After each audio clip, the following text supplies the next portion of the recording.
Assalamualaikum warahmatullahi wabarakatuh. Perkenalkan, nama saya Faris Alazimriawan.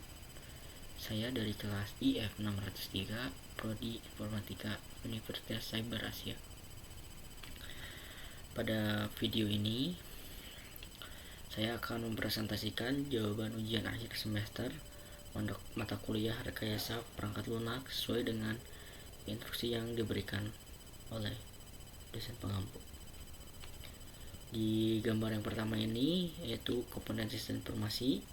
Pertama, gambar ini menjelaskan 5 komponen utama dalam sistem informasi, yaitu hardware, software, data, prosedur, dan people. Hardware adalah perangkat keras seperti komputer dan jaringan. Software adalah aplikasi dan sistem yang memproses data. Data adalah bahan mentah untuk informasi. People adalah pengguna atau operator sistem.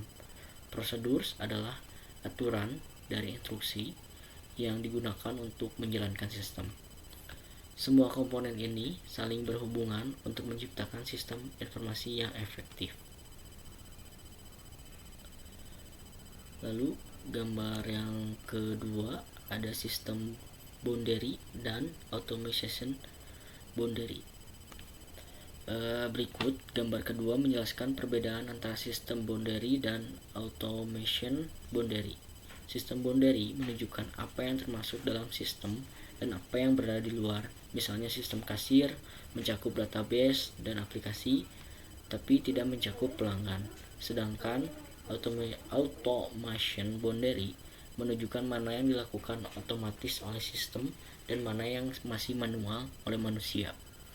Contohnya, kasir memasukkan data secara manual, tetapi sistem secara otomatis menghitung total dan menyimpan data transaksi.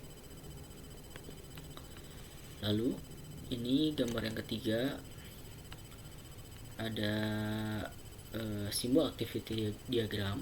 Pada gambar ketiga, kita melihat berbagai simbol pada activity diagram, yaitu ada titik hitam adalah initial node sebagai awal proses. Lalu yang kedua ada kotak lonjong menunjukkan aktivitas.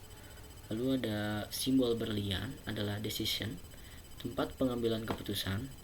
Lalu ada simbol panah menunjukkan alur proses, dan lingkaran dengan tepi tebal adalah final node atau akhir dari proses. Diagram ini penting dalam RPL atau rekayasa perangkat lunak karena mempermudah perancangan alur sistem.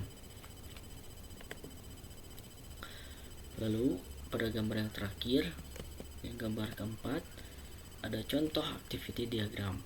Terakhir, gambar keempat adalah contoh dari activity diagram yang menunjukkan alur kerja atau workflow. Misalnya, proses dimulai dari pengguna mengisi formulir, lalu sistem melakukan validasi. Jika valid, maka sistem memproses dan menyimpan data.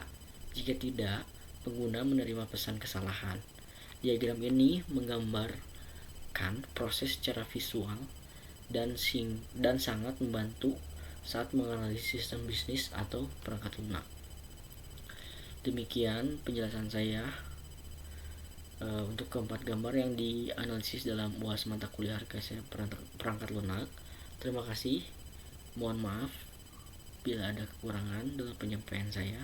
Wassalamualaikum warahmatullahi wabarakatuh.